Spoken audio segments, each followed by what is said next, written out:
সামনের কটা দিন সবার চোখ থাকবে আদালতের দিকে। বিশেষ করে দুটি গুরুত্বপূর্ণ মামলার শুনানি আছে দুটি আদালতে। দেশের বিদ্যমান রাজনৈতিক পরিস্থিতির আলোকে সাম্প্রতিক সময়ে ব্যাপক আলোচনার খোরাক জোগানো এই মামলা দুটির শুনানি আছে আগামী 21 ও 22 অক্টোবর। এর একটি হলো তত্ত্বাবধায়ক সরকার বাতিলের রায়ের বিরুদ্ধে আপিলের শুনানি আগামী 21 অক্টোবর, যার শুনানির দিন ধার্য করা আছে। সংশ্লিষ্ট আইনজীবীরা আশা করছেন ওই দিন মামলাটি শুনানি হবে এবং শিগগিরই তাদের আবেদন গৃহীত হয়ে তত্ত্বাবধায়ক সরকার ব্যবস্থা পুনর্বহাল হবে। তবে আদালত যদি তত্ত্বাবধায়ক সরকার পুনর্বহালের পক্ষে রায় দেয়, তাহলে সে রায় অনুযায়ী কবে থেকে এবং কিভাবে সে রায় কার্যকর হবে, কিংবা আগামী ত্রয়োদশ জাতীয় সংসদ নির্বাচন তত্ত্বাবধায়ক না অন্তর্বর্তী সরকারের অধীনে হবে, তা নিয়ে আইনজীবীদের মধ্যে মতভিন্নতা রয়েছে। মতভিন্নতা থাকলেও সাম্প্রতিক রাজনৈতিক পরিস্থিতির কারণে সামনের দিনে রাজনৈতিক গতিপথ পাল্টে দিতে পারে বলেই এই রায়ের দিকে রাজনৈতিক দল ও তাদের সমর্থক আইনজীবীরা পাখির চোখের মতো দৃষ্টি রাখছেন। দ্বিতীয় মামলাটি সাম্প্রতিক সময়ে সবচেয়ে বেশি আলোচিত। এ মামলায় বর্তমানে সেনা হেফাজতে থাকা 15 জন কর্মরত সামরিক কর্মকর্তার বিরুদ্ধে দায়ের হওয়া গুমের অভিযোগের শুনানি হতে পারে আগামী 22 অক্টোবর। কারণ এরই মধ্যে এ মামলায় অভিযুক্ত সাবেক ও বর্তমান মিলিয়ে 25 সেনা কর্মকর্তা সহ মোট 30 জনকে আন্তর্জাতিক অপরাধ ট্রাইব্যুনাল 22 অক্টোবর আদালতের সামনে হাজিরার নির্দেশ দিয়েছেন। বাংলাদেশের ইতিহাসে একযোগে এতজন সেনা কর্মকর্তাকে সিভিল বা বেসামরিক আদালতে বিচারের বিরল এই ঘটনা এরই মধ্যে সারা দেশে বেশ তোলপাড় ও চাঞ্চল্যের সৃষ্টি করেছে। কর্মরত 15 সেনা কর্মকর্তাকে সেনা আইন অনুযায়ী সেনা সদরের হেফাজতে রাখা হয়েছে। সরকার ঢাকা সেনানিবাসের একটি ভবনকে তাদের জন্য সাবজেল হিসেবে ঘোষণা করেছে। তবে আইসিটির প্রসিকিউশনের দাবি অনুযায়ী তাদেরকে এখনো সিভিল প্রশাসনের কাছে হস্তান্তর করা হয়নি। ফলে আদৌ তাদেরকে সিভিল প্রশাসনের কাছে হস্তান্তর করা হবে কিনা, 22 অক্টোবর তাদেরকে আদালতের সামনে হাজির করা হবে নাকি অন্য কোনো প্রক্রিয়া তাদের বিচার কাজ শুরু হবে, এ নিয়ে চলছে নানান জল্পনা কল্পনা। সেনাবাহিনীর একাধিক সূত্রে জানা গেছে, এই 15 সেনা কর্মকর্তার বিচার শেষ না হওয়া পর্যন্ত সেনাবাহিনীর হেফাজতে থাকবে, এটা মোটামুটি নিশ্চিত। এখন সেনা নাকি আইসিটি কোন আইনে তাদের বিচার হবে এবং আদালতের সম্মুখে নাকি ভার্চুয়াল ট্রায়ালের মাধ্যমে বিচার কাজ চলবে, তা নিয়ে সরকার ও সেনাবাহিনীর উচ্চ পর্যায়ে আলোচনা চলছে। সূত্রগুলো বলছে, এ দুটি মামলার বিচার কাজের উপর দেশের রাজনৈতিক পরিস্থিতির অনেক কিছুই নির্ভর করছে। বিস্তারিত জানতে চলুন যাওয়া যাক। 8 অক্টোবর আওয়ামী লীগ সরকার আমলে গুম করে নির্যাতনের অভিযোগে দায়ের করা 3টি মামলায় সাবেক প্রধানমন্ত্রী শেখ হাসিনা সহ 30 জন অভিযুক্তের বিরুদ্ধে গ্রেফতারি পরোয়ানা জারির নির্দেশ দেয় আন্তর্জাতিক অপরাধ ট্রাইব্যুনাল। যাদের নামে গ্রেফতারি পরোয়ানা জারি করা হয়েছে তাদের মধ্যে সাবেক ও কর্মরত মিলিয়ে 25 জন সামরিক কর্মকর্তার নাম আছে। আগামী 22 অক্টোবরের মধ্যে অভিযুক্তদের গ্রেফতার করে আদালতে হাজির করার নির্দেশ দেয় আইসিটি। বাংলাদেশের বিচারিক ইতিহাসে এমন বিরল আদেশটি নিয়ে বেশ হইচই পড়ে যাওয়ার পর 11 অক্টোবর সেনা সদরে এক ব্রিফিং এ জানানো হয়, ওয়ারেন্টের কপি তারা হাতে পেলেও সেনা আইনে অবসরপ্রাপ্ত একজন সহ মোট 15 জনকে সেনা হেফাজতে নেওয়া হয়েছে। 13 অক্টোবর আইসিটির চিফ প্রসিকিউটর অবশ্য বলেন, গ্রেফতারি পরোয়ানা পালনের ব্যাপারে সেনাবাহিনীর বিভিন্ন পর্যায়ের অফিসকে অবহিত করা হয়েছে। সেনাবাহিনীর গ্রেপ্তারের ক্ষমতা নেই, পুলিশ তাদের বিরুদ্ধে গ্রেপ্তারি পরোয়ানা তামিল করবে। অবশ্য তার আগের দিন স্বরাষ্ট্র মন্ত্রণালয় একটি বিজ্ঞপ্তি জারি করে জানায়, সেনানিবাসে একটি ভবনকে বিশেষ কারাগার ঘোষণা করেছে সরকার। দর্শক, আদালতের নির্দেশ অনুযায়ী সেনা হেফাজতে থাকা অভিযুক্ত 15 সেনা কর্মকর্তাকে 22 অক্টোবরের মধ্যে আদালতের সামনে হাজির করতে হবে।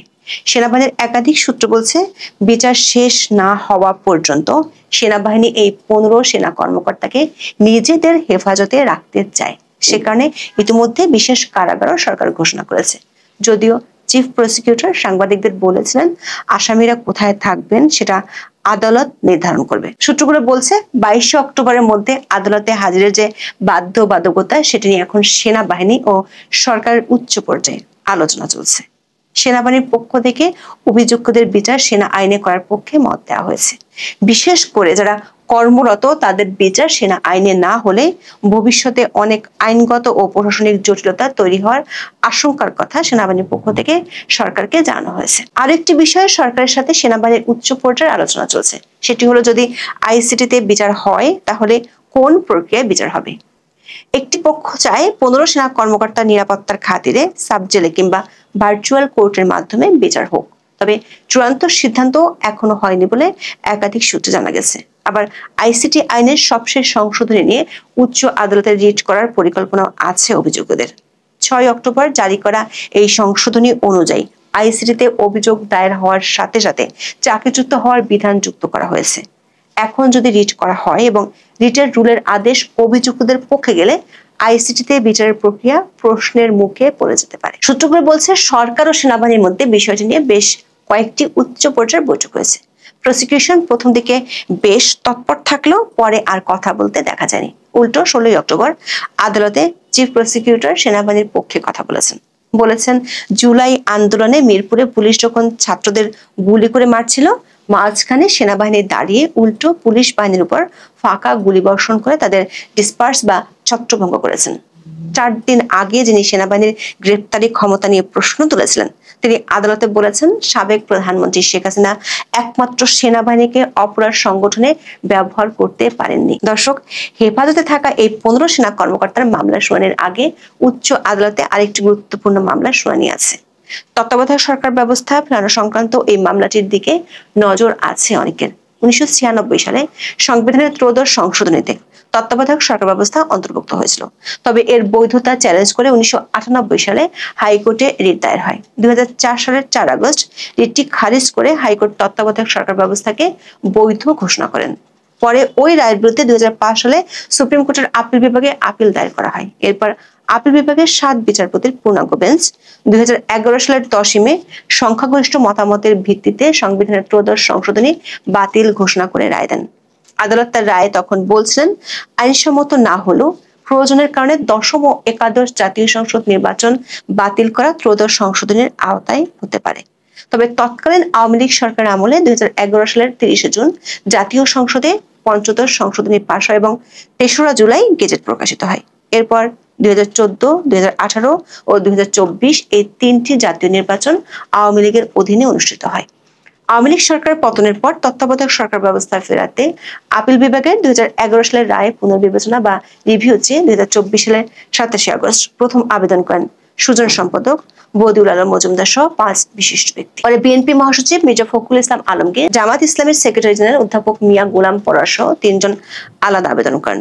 রাজনৈতিক দল ও ব্যক্তিগতভাবে মোট 4টি রিভিউ আবেদন আপিল বিভাগের পূর্ণাঙ্গ বেঞ্চে শুনানিতে ওঠে। এই রিভিউ আবেদনগুলো চলতি বছরের 27 আগস্ট আপিল বিভাগে শুনানিতে ওঠে। সেদিন শুনানিকালে প্রধান বিচারপতি ডক্টর সৈয়দ রিফাত আহমেদ বলেছিলেন, তত্ত্বাবধায়ক সরকার ফিরিয়ে দিয়ে সাময়িক সমাধান দিতে চায় না আপিল বিভাগ। নির্বাচনকালীন সরকার নিয়ে কার্যকর সমাধান চায় আপিল বিভাগ, যাতে এটি বারবার বিঘ্নিত না হয়। দেশে গণতন্ত্র প্রতিষ্ঠা করতে এটি যাতে সুদূর প্রসারী প্রভাব রাখে, সেটি করা হবে। তত্ত্বাবধায়ক সরকার ব্যবস্থা ফিরিয়ে দিলে তা কখন থেকে কার্যকর হবে সে প্রশ্ন তখন রেখেছিলেন প্রধান বিচারপতি। পরে তত্ত্বাবধায়ক সরকার বাতিলের রায়ের বিরুদ্ধে আপিলের অনুমতি দেন আপিল বিভাগ। পাশাপাশি পুনরায় এই বিষয়ে আপিল শুনানির জন্য আগামী 21 অক্টোবর দিন ঠিক করা হয়। মামলাটির সঙ্গে সংশ্লিষ্ট আইনজীবীরা আশা করছেন শিগগিরই শুনানি শেষে আদালত তত্ত্বাবধায়ক সরকার ব্যবস্থা পুনর্বহালের রায় এবং একই সাথে পর্যবেক্ষণ দিবেন। বিএনপির ভাইস চেয়ারম্যান ও সিনিয়র আইনজীবী জয়নুল আবেদিন এবং জামাত ইসলামের আইনজীবী শিশির মুনির বাংলা ট্রিবিউনের কাছে এই ধরনের মত দিয়েছেন। বিশেষজ্ঞরা বলছেন, বর্তমান রাজনৈতিক পরিস্থিতিতে এই মামলাটির রায়ের সাথে আদালতের পর্যবেক্ষণ খুবই গুরুত্বপূর্ণ। কারণ এখন সংসদ নেই। 1897 সালের জেনারেল ক্লজ অ্যাক্টের 6 ধারা অনুযায়ী কোনো আইন পুনরুজ্জীবিত করতে হলে সেটি সংসদেই করতে হয়। কিন্তু বর্তমানে সংসদ না থাকায় কবে থেকে কার্যকর হবে সে প্রশ্ন গুরুত্বপূর্ণ। আবার জুলাই সনদে তত্ত্বাবধায়ক সরকার গঠনের যে প্রক্রিয়াগুলোর কথা বলা হয়েছে সেগুলো 13 সংশোধনীতে ছিল না। জুলাই সনদ অনুযায়ী প্রথম 3টি প্রক্রিয়া ব্যর্থ হলে 13 সংশোধনীর বিধানে ফিরে যেতে পারবে। এমন পরিস্থিতিতে আইনজীবীরা মনে করছেন, তত্ত্বাবধায়ক সরকার কবে থেকে চালু হবে, সে সরকার প্রধান উপদেষ্টা কে হবেন, 13 জাতীয় সংসদ নির্বাচন কি বর্তমান অন্তর্বর্তী সরকার নাকি নতুন তত্ত্বাবধায়ক সরকারের অধীনে হবে, এসব বিষয়ে আপিল বিভাগের অবজারভেশন খুবই গুরুত্বপূর্ণ। আইনজীবীরা মনে করেন, যদি 13 সংশোধনী অনুযায়ী সবশেষ প্রধান বিচারপতি তত্ত্বাবধায়ক সরকারের প্রধান হন, তাহলে আগামী তত্ত্বাবধায়ক সরকারের প্রধান কে হবেন। আদালত সূত্রে জানা গেছে, বর্তমান প্রধান বিচারপতি সৈয়দ রিফাত আহমেদের জন্ম 1958 সালের 28শে ডিসেম্বর। সংবিধানের 96 এর 1 অনুচ্ছেদ অনুযায়ী বিচারপতিরা ৬৭ বছর বয়স পর্যন্ত দায়িত্ব পালন করতে পারেন। সেই হিসেবে বর্তমান প্রধান বিচারপতি অবসরে যাবেন আগামী ২৭ ডিসেম্বর। তবে উচ্চ আদালত শীতকালীন ছুটিতে যাবে ১৮ ডিসেম্বর। তার আগেই হয়তো নতুন প্রধান বিচারপতি নিয়োগ হয়ে যেতে পারে। আদালতের একটি সূত্র বলছে, যদি আদালতের অবজারভেশনে ত্রয়োদশ সংশোধনী অনুযায়ী তত্ত্বাবধায়ক সরকার গঠিত হতে হয়, তাহলে বর্তমান প্রধান বিচারপতি অবসরে যাওয়ার পর প্রধান উপদেষ্টা হিসেবে দায়িত্ব নেওয়ার সম্ভাবনা আছে তার। সেটি হলে পাল্টে যেতে পারে বর্তমান রাজনৈতিক ধারার অনেক কিছুই। তবে চূড়ান্ত সিদ্ধান্ত জানার জন্য আদালতের রায় পর্যন্ত অপেক্ষা করতে হবে। এখন এই পর্যন্ত। সবাই ভালো থাকুন, সুস্থ থাকুন, নিরাপদে থাকুন।